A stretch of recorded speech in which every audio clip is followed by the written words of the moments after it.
오늘 우리에게 주신 하나님의 말씀은 누가복음 6장 27절에서 38절 말씀입니다. 신약성경 96면입니다.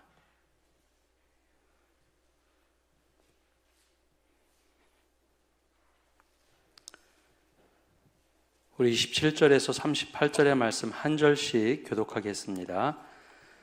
그러나 너희는 너희 듣는 자에게 내가 이르노니 너희 원수를 사랑하며 너희를 미워하는 자를 선대하며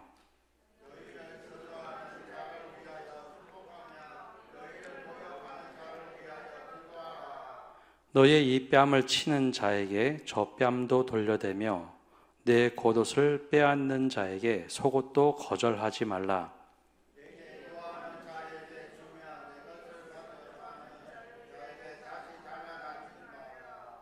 남에게 대접을 받고자 하는 대로 너희도 남을 대접하라.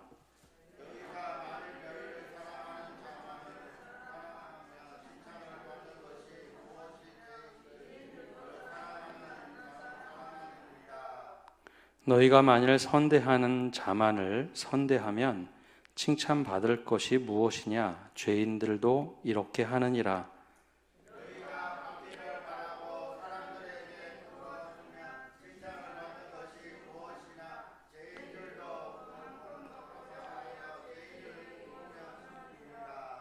오직 너희는 원수를 사랑하고 선대하며 아무것도 바라지 말고 구워주라. 그리하면 너희 상이 클 것이요 또 지극히 높으신 이의 아들이 되리니 그는 은혜를 모르는 자와 악한 자에게도 인자하시니라.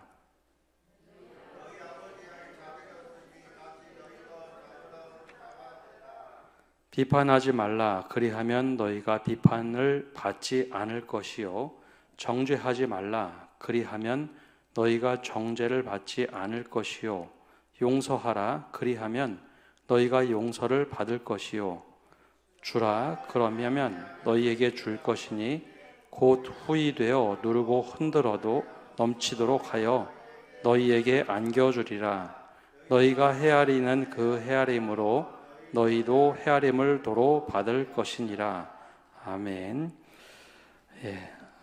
오늘은 하나님의 나라에 대하여 우리 함께 또 말씀을 나눕니다. 초기에 한국에 들어왔던 선교사들이 바라봤던 한국교회 성도들의 모습이 있습니다. 당시 이제 구한 말부터 1900년대 초에 들어왔던 선교사들 눈에는 한국 사회가 굉장히 미개한 사회였지만 의외로 성도들의 신앙에 대해서는 높이 평가하는 편지와 글들이 참 많습니다. 그 중에 대표적으로 우리가 잘 알고 있는 언더우드 선교사의 글을 보면 이런 내용이 나옵니다. 한국인 성도들은 성경 공부에 엄청난 열정을 보이며 그들의 신앙은 때로 서구 성도들보다 더 깊고 열정적이었다라는 언급이 있습니다. 그 한국인들이 신앙을 가질 때 성경을 대하는 태도가 서구인들이 성경을 대하는 태도보다 훨씬 더 깊었다라는 거죠. 단순한 지식으로 받아들이는 것이 아니라 삶의 진지한 길이다. 그리고 또 이것은 경전으로 한 점 틀림없이 받아들인 태도들이 있었다라는 겁니다.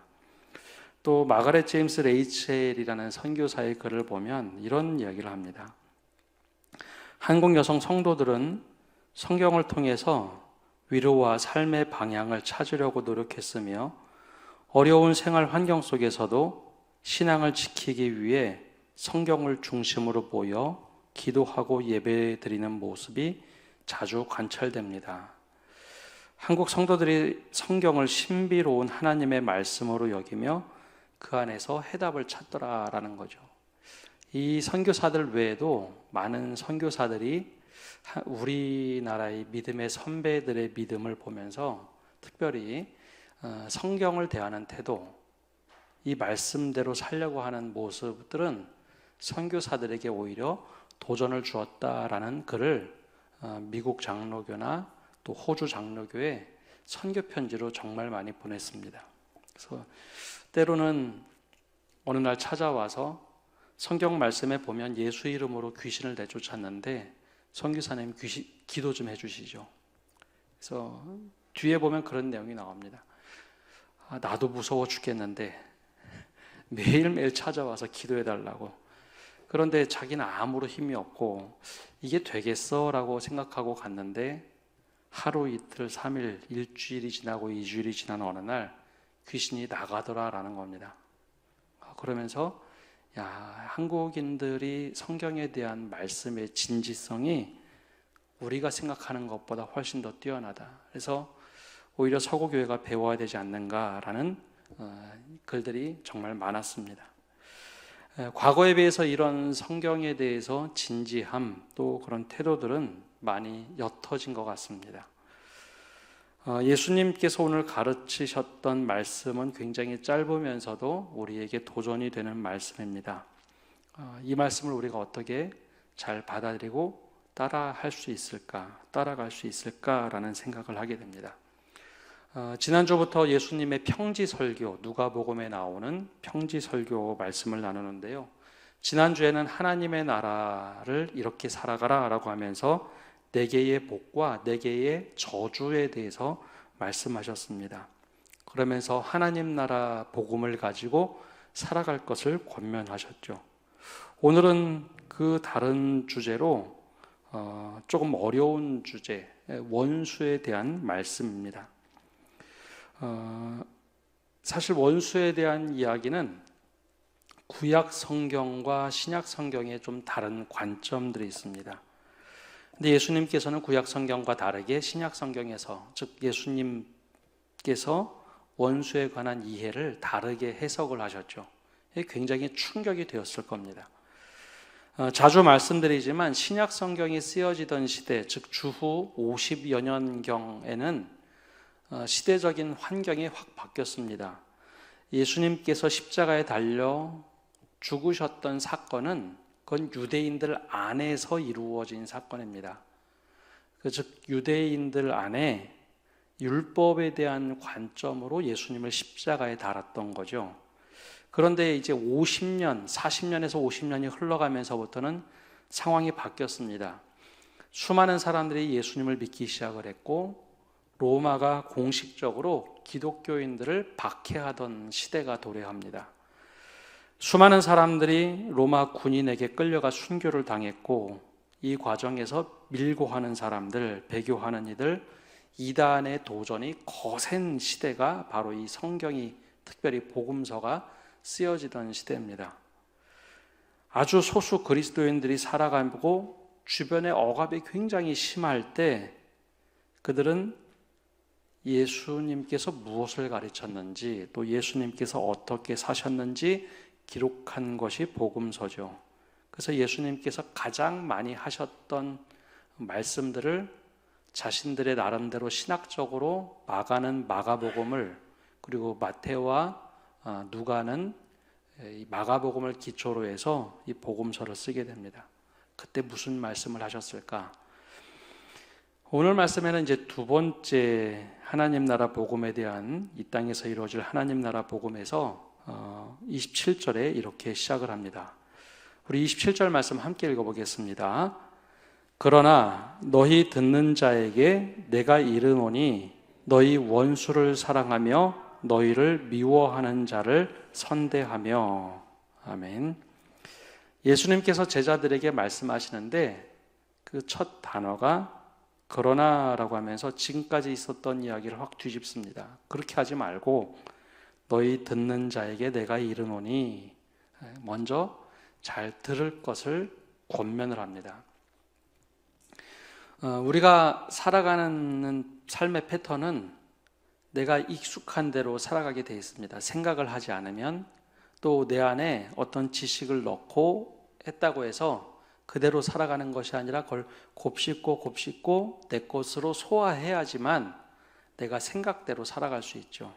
예수님께서 하신 말씀에 중요한 것은 먼저 말씀을 들으라, 듣는 너희여 라고 말씀하고 있습니다.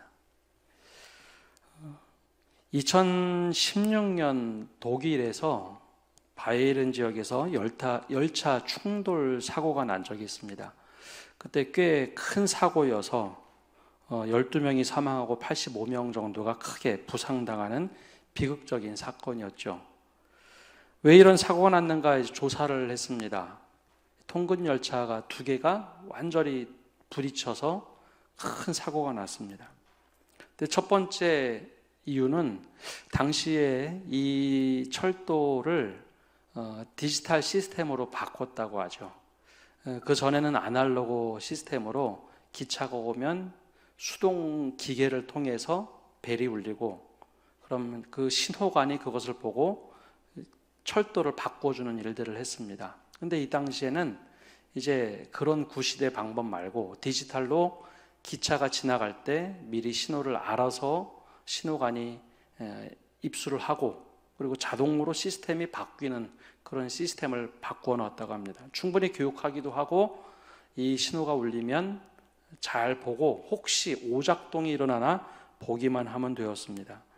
근데 문제는 바꾼 지 얼마 안 된 이 시스템이 무용지물이 됐다는 거죠.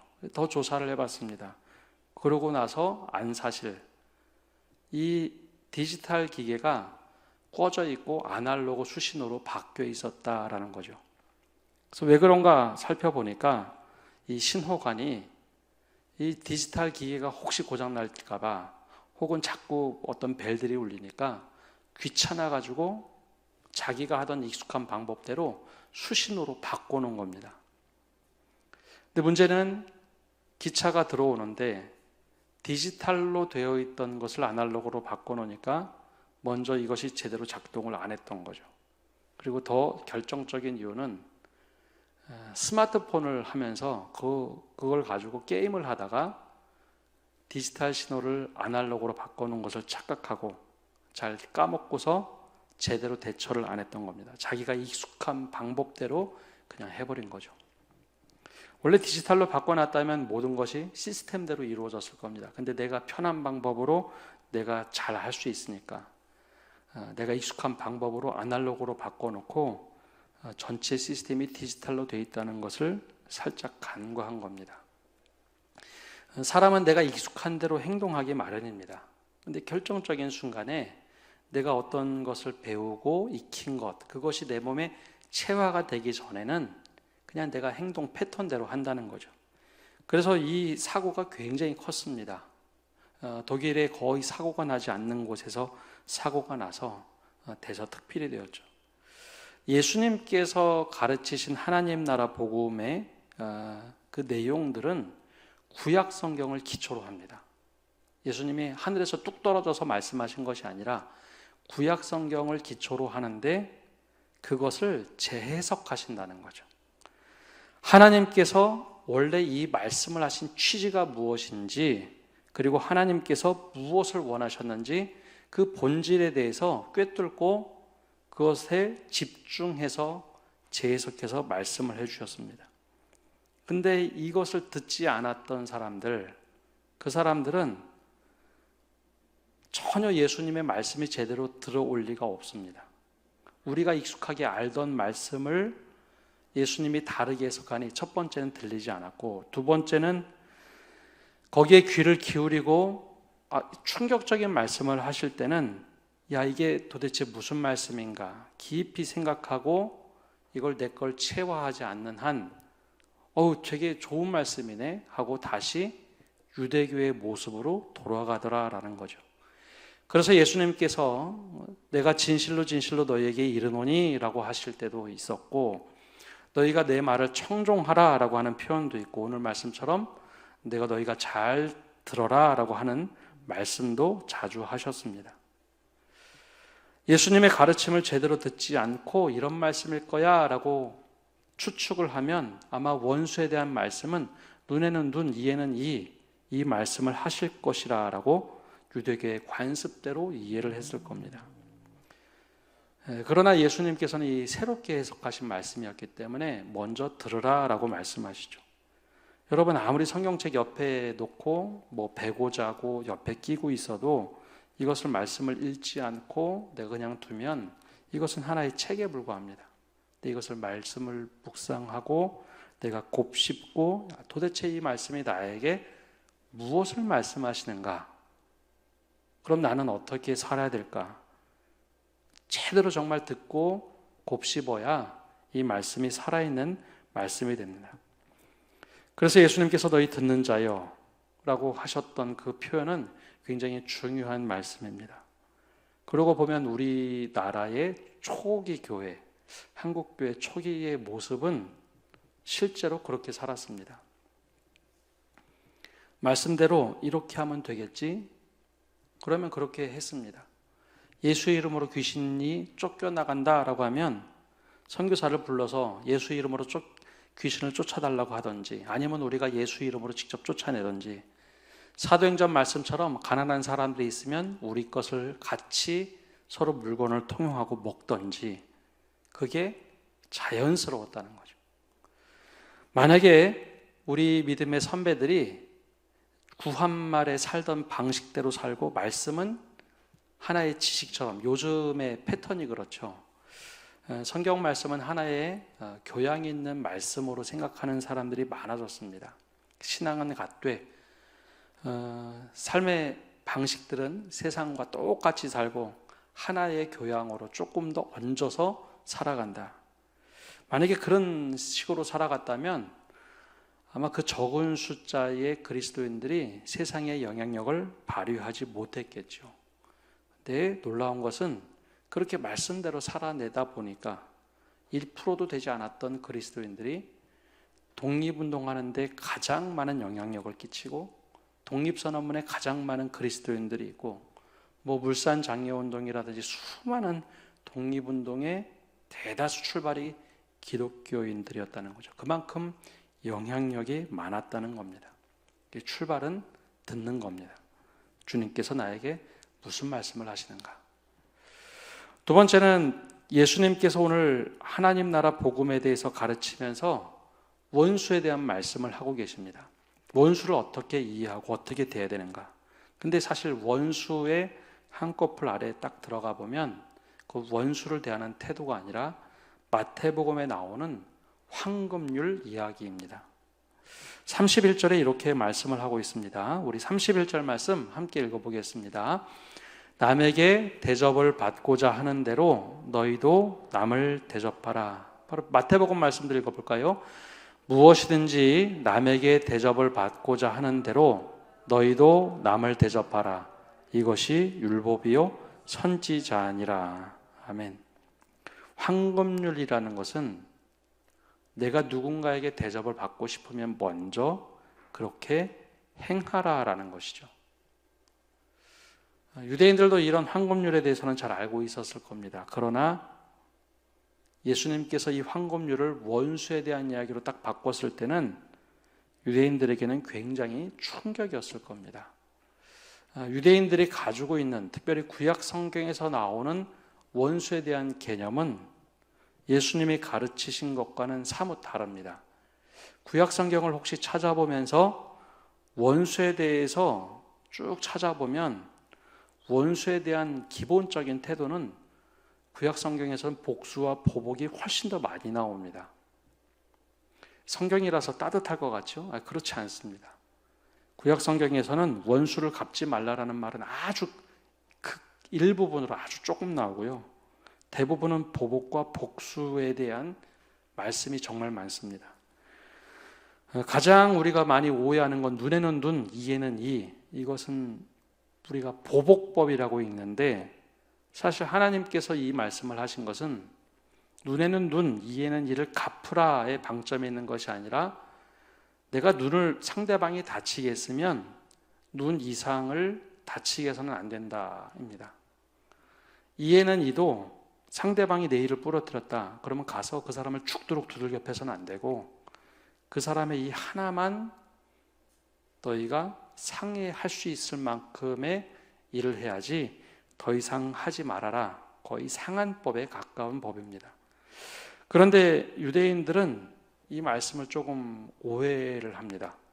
눈에는 눈, 이에는 이를 가서 무조건 갚아야 할 법으로 이해를 했죠. 또 그뿐만 아니라 원수가 있다. 그러면 이제 울타리 내에 있는 원수도 있고 민족 밖에 있는 원수도 있습니다. 근데 원수에 대해서는 기본적으로 하나님께서 반드시 응징하신다라는 신념이 있었습니다. 하나님이 심판하실 거야. 그래서 그들은 보통 이렇게 생각합니다. 마음속에 내가 절대 잊지 않겠다. 용서를 하더라도 잊지 않겠다. 그 말을 많이 하죠. 근데 실제로 용서는 하되 잊지 않겠다. 그런 게 가능할까요? 언젠가 가서 절단 내겠다는 말이죠. 이게 이제 유대인들이 가지고 있던 생각입니다. 그리고 실제로 구약 성경에 보면 원수에 대한 사랑과 용서는 극히 일부분 나오지만 이건 굉장히 제한되어 있습니다. 우리 민족을 누가 공격하면 반드시 가서 진멸한다, 보복한다라는 것이 대부분 구약 성경에 나오는 원리들입니다. 공동체 보호가 우선이죠. 이런 맥락에서 지금 이스라엘이 전쟁을 하고 있습니다. 이스라엘의 강경파 총리인 네타냐후가 집권을 하면서 이제 전쟁이 났죠. 처음에는 팔레스타인 가자 지구에서 먼저 하마스가 공격해 들어오면서 전쟁이 났습니다. 물론 이제 지금 가자 지구를 봉쇄하고 엄청난 폭격을 했기 때문에 거기는 이제 거의 전투력을 상실을 했고, 그 다음에 하마스 전쟁으로 시작해서 지금은 헤즈볼라 전쟁으로 확대가 됐습니다. 시리아하고 레바논과 이제 전면전이 일어났고, 욤키프르라고 하는 대속죄를 전후로 해서 아마 엄청나게 큰 전쟁이 이루어질 것 같다라고 다들 예측을 하고 있죠. 욤키프르가 이제 얼마 남지 않았습니다. 구약 성경에서 말하는 가나안 땅을 지키는 것, 이것을 넘어가는 일이죠. 시리아나 레바논은 그 땅을 넘어서는 일입니다. 지금 이제 미국 대선이 있기 때문에 대선 이후에 모든 미국의 대선 후보들이 이스라엘의 편을 들지 않겠다라는 걸 공식 선언하다 보니 지금이 적기라고 생각했는지 거의 이제 전면전으로 확대가 됐습니다. 이럴 때 예수님의 가르침으로 볼 때 이게 과연 맞는 일일까? 그리스도인들은 그냥 무의식적으로 이스라엘 편을 듭니다. 근데 정확하게는 기독교와 유대교는 다릅니다. 우리가 자주 간과하죠. 구약 성경에는 분명히 눈에는 눈, 이에는 이, 원수를 갚으라라는 단편적인 말씀들이 많습니다. 그런데 예수님은 이 말씀을 재석합니다. 그래서 뭐라고 말씀하시느냐? 이 율법이 원래 이 말씀이 아니라 취지가 다르다는 거죠. 그래서 오늘 하나님께서 이 땅에서 원하신 법의 취지는 이렇게 하라. 네가 대접받고 싶으면 대접받고 싶은 대로 행하라라는 거죠. 그런 의미에서 보면 이것이 좀 이해가 갑니다. 27절부터 30절까지 이렇게 기록되어 있죠. 너희 원수를 사랑하며 너희를 미워하는 자를 선대하며 너희를 저주하는 자를 위하여 축복하며 너희를 모욕하는 자를 위하여 기도하라. 너희의 입뺨을 치는 자에게 젖뺨도 돌려대며 내 겉옷을 빼앗는 자에게 속옷도 거절하지 말라. 내게 구하는 자에게 주며 내 것을 가져가고 가는 자에게 다시 달라 하지 말며. 이제 이 말씀을 지나치게 또 확대 해석하면 안 됩니다. 전쟁이 났는데 원수를 사랑하라고 하니까 내 가족 다 죽어도 괜찮다, 그런 말씀의 취지가 아닙니다. 전쟁이 나면 방어를 해야죠. 전쟁을 해야 되는 겁니다. 내 가족을 지키는 것은 공의입니다. 공의. 이걸 사람들이 오해를 합니다. 예수님께서 사랑하라고 하셨으니 다 죽어도 괜찮다가 아니라 방어, 최소한의 방어를 하는 것은, 전쟁에서 방어하는 것은 우리 가족을 위한 하나님과 공의, 바른 관계를 이루는 거죠. 여기서 말씀하시는 것은 내가 저 원수가 나에게 그렇게 괴롭히고 힘들게 했는데 그 원수에게 진짜 바라고 있는 게 무엇인가? 내가 어떻게 해야지 저 원수가 나에게 좋게 행동을 할 수 있을까? 내가 정말 저 원수에게 대접을 받고자 한다면 먼저 대접하라라는 거죠. 그래서 원수를 사랑하라라는 겁니다. 예수님의 가르침을 보면 철저하게 그 당시 유대인들이 가지고 있는 생각과 정반대였습니다. 원수를 사랑하고 너를 미워하는 자를 선대하라. 저주하는 자를 위하여 축복하고 너희를 모욕하는 자를 위하여 기도하라. 근데 왜 이 말씀에 힘이 있을까요? 지금은 우리가 힘이 없다고 생각하는데 초기 기독교의 모습을 보면 이 말씀의 힘이 어마어마했습니다. 왜 그럴까요? 예수님이 가르쳐 주신 대로 당신이 그렇게 살아서 그렇습니다. 로마 군인들이 예수님께 행했던 모습들, 그리고 유대인들이 행했던 모습을 그대로 떠올려 보면 제자들이 예수님을 돈 주고 팔 것을 다 알고 도망갈 거 알았지만 사랑해 주었고, 미워하는 자를 선대하기도 하고, 저주하는 자를 위해서 계속해서 축복해 줍니다. 저들이 무슨 일을 하는지 모릅니다. 모욕하는 자를 위해서 기도하시는 예수님의 십자가의 모습이 있었고, 뺨을 치는 자에게 뺨을 돌려댈 수 있는 넉넉함이 있었죠. 그래서 예수님의 가르침에 힘이 있었습니다. 바로 그 제자들은 어떻게 했느냐? 제자들도 처음에는 이거 말도 안 되는 이야기라고 했죠. 근데 제자들이 사도가 되어서 그렇게 살아갑니다. 로마 군들이 예수쟁이를 잡아다 죽이면 사형장에 가서 찬양을 하고 노래하고 웃으면서 사형장의 이슬로 사라졌습니다. 모욕하는 자들을 위해서 기도하던 베드로와 바울, 감옥에 들어가서 큰 소리로 기도하죠. 모욕적으로 뺨을 손등으로 내리치면 다른 뺨을 갖다 댔습니다. 근데 그런 일들이 200년 동안 계속 이루어집니다. 200년 내내 계속 이루어집니다. 근데 여기에 압도당한, 이 사랑에 압도당했던 로마가 고꾸라지죠. 로마가 기독교가 된 것은 콘스탄틴 대제가 313년에 선언은 했지만 실제로 이미 밑바닥에는 다 기독교인들로 바뀌고 있었습니다. 근데 놀라운 것은 이런 일들이 그렇게 일어나더라라는 거죠. 말씀대로 살려고 하는 사람들을 통해서 이루어지더라라는 거죠. 대접을 받고자 하면 먼저 그렇게 대접하라라는 겁니다. 근데 예수님의 가르침에 특이한 것이 있는데요. 가해자들을 위해서 이런 얘기를 하지 않는다는 겁니다. 처음에 말씀드린 대로 들을 준비가 돼 있지 않은 사람들에게는 너 그렇게 하면 안 되는데, 너 그렇게 하면 안 되는데 라는 말씀이 거의 기록되어 있지 않습니다. 아주 소수는 나오죠. 근데 대부분은 피해를 받고 억압을 받고 막 너무 힘들어서 고통받고 있는 그리스도인들에게 너 지금 힘들지? 나도 그렇게 했단다 하면서 격려를 하시더라라는 거죠. 들을 마음이 없는 사람들에게는 그 말씀을 하지 않으셨습니다. 들을 수 있는 사람들에게 이 말씀을 하셨다는 거죠. 듣지 않는 사람에게는 바뀔 가능성이 없는 사람들입니다. 그래서 종종 예수님은 제자들에게도 그렇게 말씀하십니다. 가서 그들이 듣지 않거든 먼지를 떨어버려라. 그들은 그들 스스로 알아서 할 거다. 대신 너희는 이렇게 하라. 그게 바로 예수님의 가르침이었습니다. 대접을 받고 싶다면 사람들에게 가서 그렇게 행하라.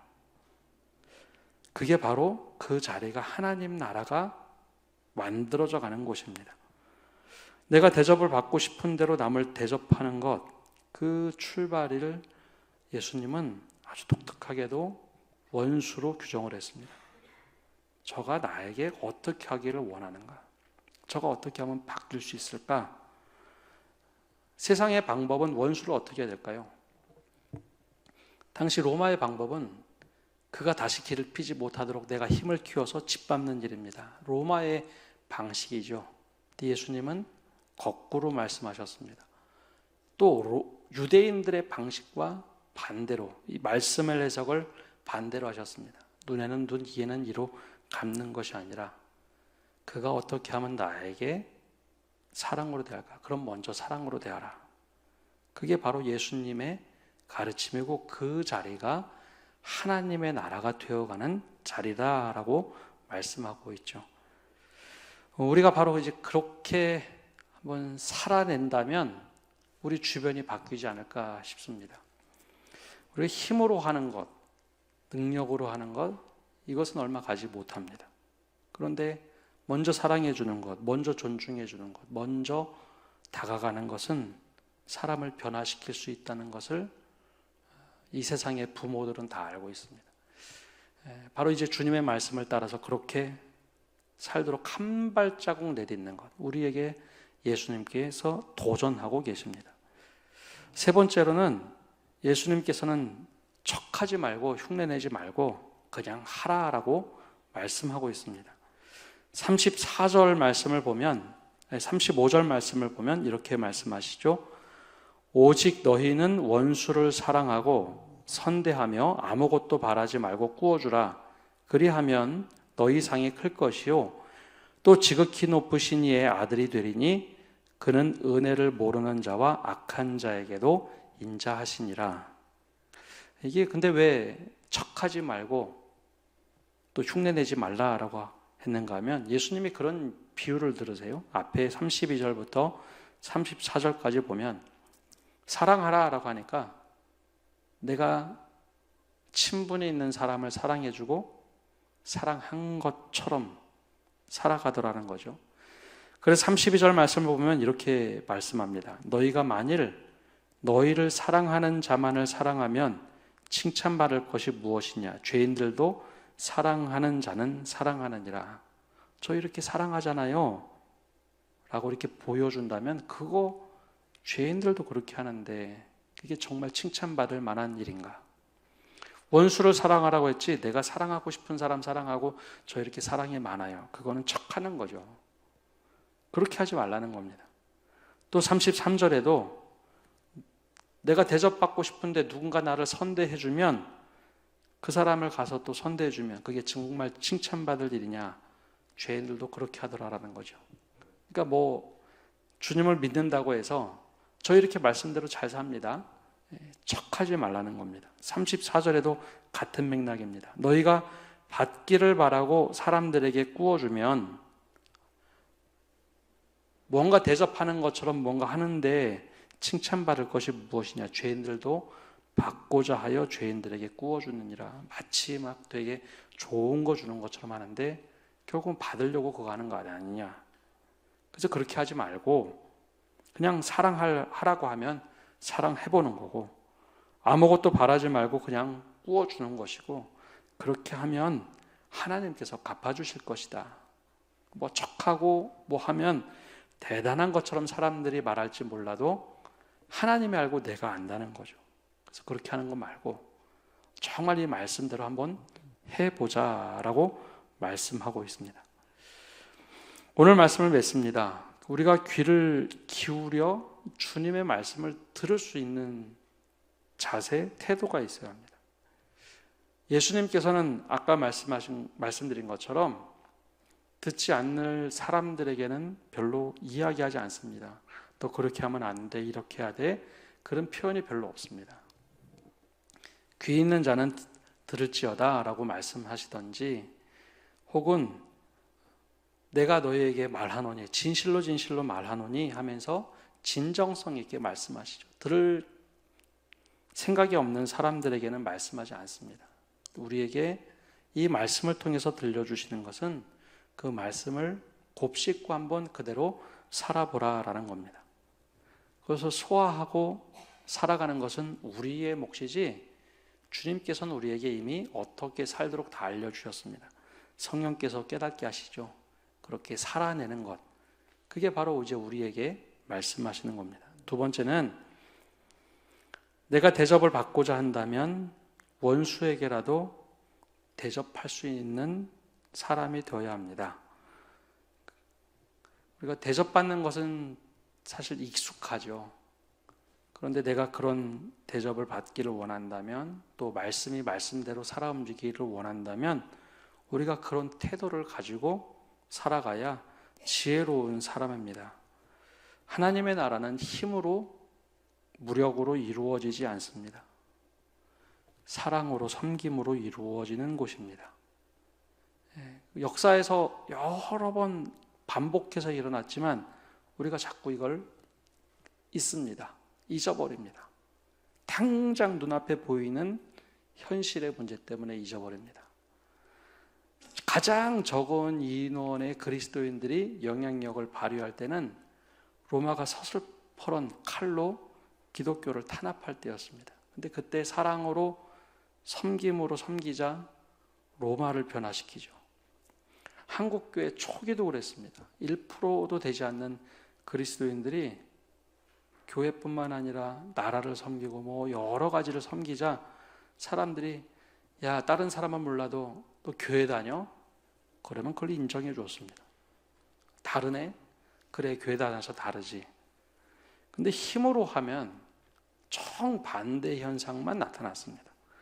중세, 기독교 국가로 적어도 1500년 동안 유지했던 중세는 어느 누구도 그렇게 긍정적으로 평가를 하려고 하지 않습니다.